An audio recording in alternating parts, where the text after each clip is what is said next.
Am I the a-hole for uninviting my brother for my wedding? I am marrying my brother's best friend. When my partner and I told my brother we were dating, he was happy. He was happy that his best friend and his favorite sibling were together. But when we told him we got engaged, things changed. He became sour. He didn't even congratulate us. Throughout the entire wedding planning process, he made negative comments about everything and kept making jokes about what a terrible wife I'll be and that my partner should run while I can. My family and my partner all acted as if he was just joking. When we were 3 weeks out for my wedding, my brother asked me to come over to his place by myself. When I got there, he told me I needed to cancel the wedding.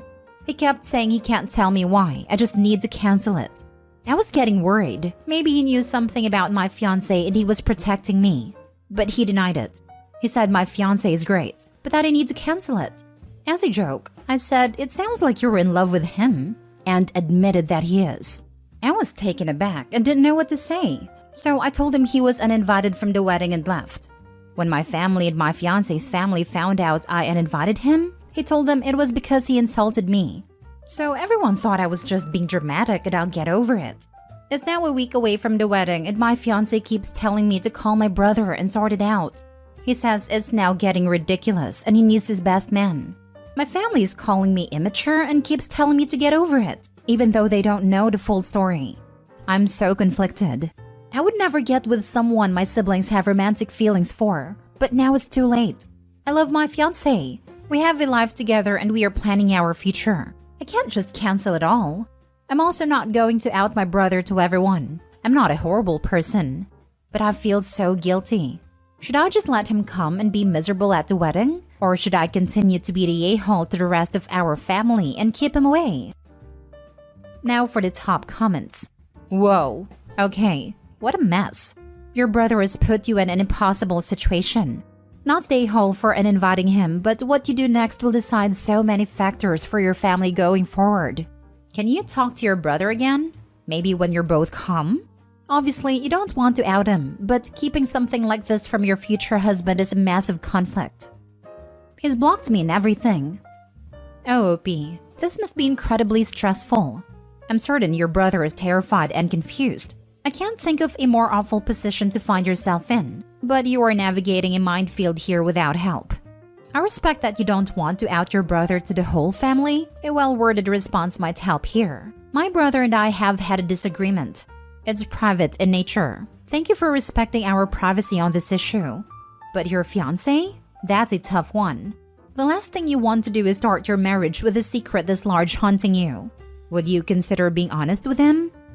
Not the a-hole because your brother has created an impossible situation for you. I also don't think you're an a-hole for uninviting him. If he's adamant that you cancel the wedding, how do you know he'll behave during the wedding and not try and sabotage it in some way? Your brother has forced your hand to need to maybe tell someone. I wholeheartedly agree that no one should out anyone, but your brother hasn't been reasonable here. This isn't a normal situation. At the very least, start by telling your fiancé that your brother insisted that you cancel the wedding, that he went on and on about it. That might be enough to make your fiancé wonder if your brother should really be there. He might even reach out to your brother and insist on a reason. That could get your brother to back down and you won't have outed him. However, if your fiancé doesn't think there's any reason in your brother insisting you cancel the wedding, then you should tell your fiancé but swear him to secrecy. At least you will have one person on your side who understands why you did what you did, even if he ultimately says that your brother should be invited again. He could then confirm to your family that you had a good reason and that they should back off a bit. If you don't, your family is going to think you're crazy or really unreasonable, and that will be a terrible start to your future. Next story. Am I the a-hole for stealing my mother-in-law's heirloom recipe and bringing it to a potluck? I, 38 male, have always enjoyed cooking and baking.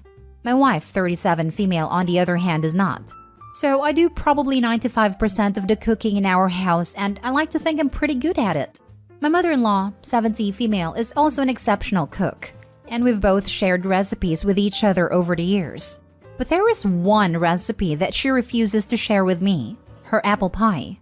She says it's her great-grandmother's recipe and has been in the family for over 100 years. It's amazing, literally the perfect pie. After years of her making it and refusing to share the recipe, I stopped asking. But I started experimenting on my own, trying to reverse engineer it and recreate it. I did this by taking a slice home every chance I could so that I could use it as a taste test. It took a lot of test runs and failures, but this year is the closest I have ever gotten to recreating it. It's not 100% there yet, but it is damn close. I know I'm still missing something, but I haven't figured out that final piece yet.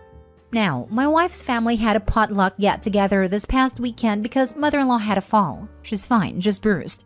She was just kind of scared by the whole ordeal. She had to go to the hospital to make sure nothing was broken. She wanted people to get together so that she could have some comfort. Since she's not able to do too much physically, I offered to bake apple pie and bring it. So I made an apple pie as close to mother-in-law's recipe as I possibly could. Again, not 100% recreation, but really close. When people started having desserts, a few people made comments about how amazing it was that mother-in-law was able to still cook her apple pie after what happened. Mother-in-law looked confused and said that she didn't make her apple pie. I said that I made it and tried to recreate mother-in-law's recipe. Mother-in-law said I couldn't have made it exactly like hers because she never gives out that recipe. I told her I didn't use her recipe. I've just been trying to recreate it the past few years. She tried a slice and immediately accused me of stealing her recipe somehow. I reiterated that I never got her recipe. I've just been trying to reverse engineer it, and that I know it's close but it's not there yet and something is still missing. But she was convinced that I stole her recipe somehow, and it started a fairly big argument that ended with me being asked to leave. My wife ended up staying behind to calm things down before coming home. When she got back, she was angry at me too. She said I should have known better than to bring something like that when mother-in-law is not in good shape. She said I got mother-in-law all wound up and irritated. Also that I could try and boost my ego and try to make mother-in-law look bad. She said I should know how much that recipe means to mother-in-law, and that it's one thing to try and recreate it at home, but I was totally in the wrong to bring it to a potluck like that when people are expecting mother-in-law to make the apple pie.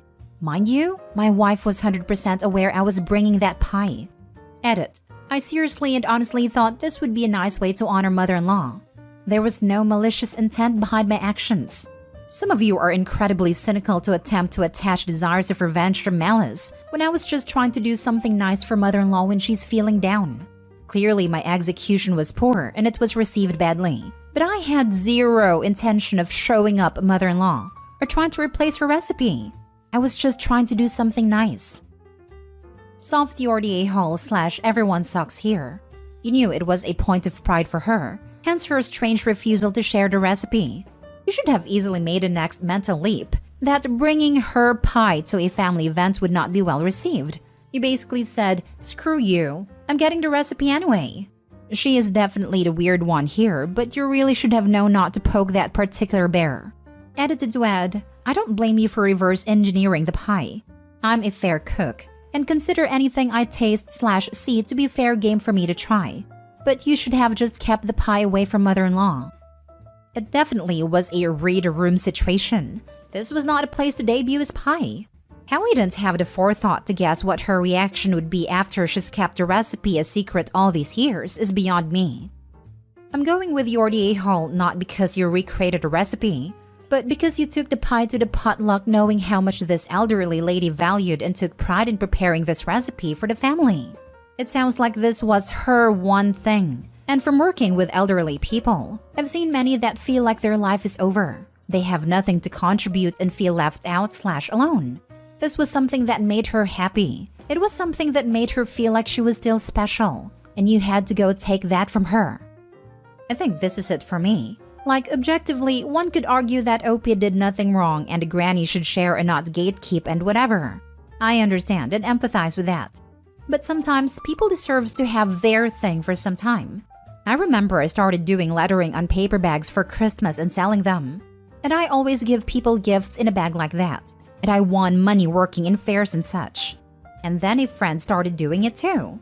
Objectively, I knew they had all the rights in the world and I had no business getting angry or whatever. And I never once told this to them or anyone, and I even encouraged them and gave them the tips to where to buy nice cheap pens. But inner me was like, but why did you choose this thing to do?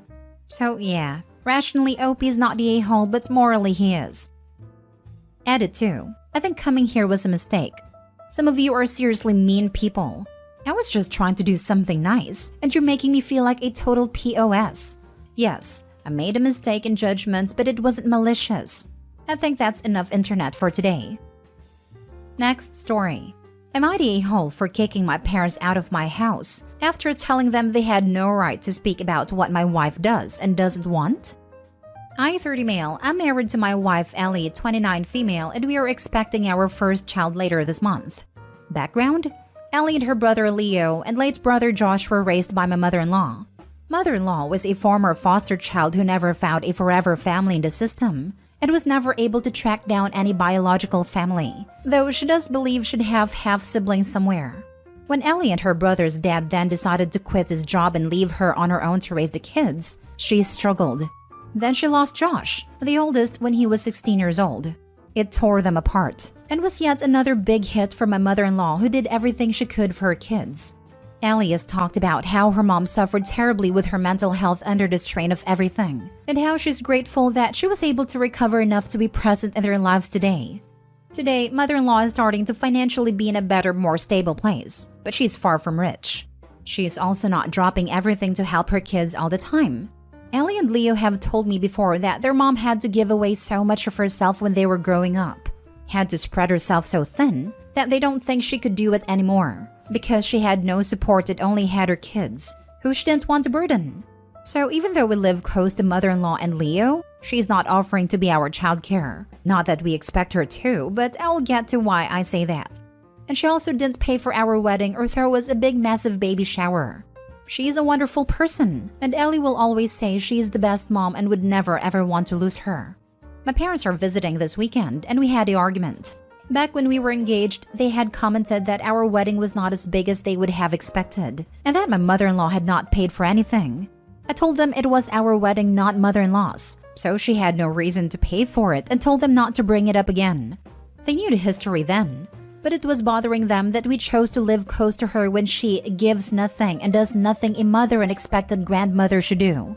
They then started talking about how it must kill my wife that her own mother doesn't care, is a crappy mother, and how they know she likely hoped mother-in-law would offer to watch our child while we both work, and throw her a big baby shower, and offered to be on hand to help with every little thing. I told them they had no right to speak about what my wife wanted, and how dare they judge mother-in-law so harshly when they know what she has been through. I told them I did not want them upsetting my family, wife, brother-in-law, and mother-in-law, with those opinions, and I made them leave. They told me I was punishing them for having sympathy for my wife, and for wanting better for her than her own mother does. They said I should have let my wife decide if they spoke out of turn. But she was upset. She simply knows I am happy to step in and deal. But was my reaction too harsh? Am I the a-hole? Now for the comments. Reddit is full of men who don't stand up for their wives with their families. It's refreshing to see you do it. Your wife and in-laws will thank you. Your parents shouldn't have commented on your mother-in-law. Not the a-hole. I mean, I'd more say AITA is full of that, not Reddit. And that's because, generally speaking, people who are in a good relationship and support their significant other don't post on here. People shouldn't base their opinions on an entire demographic based on the type of people they see on AITA. I always believed, and still do, that it is the job of each partner to rein in their own parents. Not the a-hole. You did what you had to do. Your mother-in-law is also not a bad mother or grandmother. She had a very hard life and is doing the best she can. Your parents, however, are a-holes for judging her and pitying your wife. Last story. Am I the a-hole for not forcing my parents to invite my fiancé to their upcoming Christmas party? Christmas in my 28 male family is a big deal. My parents' holiday parties are pretty extravagant and beyond family. Only a select few get invites. This includes close friends and neighbors. My siblings and I can make suggestions, but it's our parents' party at the end of the day, which means their decisions are final. My parents also happen to be notoriously hard to impress. A few of my friends have made the invite list for the party before, but slowly as I've gotten older and lost touch with people, that list has dwindled down to just my longtime best friend and former roommate, Jordan, 32 male. We grew up in the same neighborhood, and he even worked at my dad's company for the majority of his 20s. While he's my friend first and foremost, he's clearly also a friend of the family. My parents love him, and have since we met when I was 15 and he was 19. I got engaged in September after dating my fiancé, 29 female, for around a year and a half. She wasn't put on a guest list last year, and she didn't see it as a problem since she was busy with her own family festivities. I hadn't really put much thought into what might happen this year, besides a brief mention to my parents about adding her sometime last month. As always, my parents emailed my siblings and I the final guest list on November 1st in order for us to look over it and give our thoughts as they finalized the final numbers in preparation to send our invitations and RSVPs. As I looked over it this morning, I noticed my fiancé's name wasn't on there. An important note is that the party isn't the only Christmas celebration we had. I also stay with my family on Christmas night in order to open presents the next morning, and all significant others are invited to that. I told this to my fiancé and she was livid. She said it was beyond disrespectful that Jordan got an invite but she didn't, and that I needed to stand up to my parents. I told her it was their party and they had a final say, but that Christmas festivities would still happen. This just gave her time with her own family again. Am I the a-hole?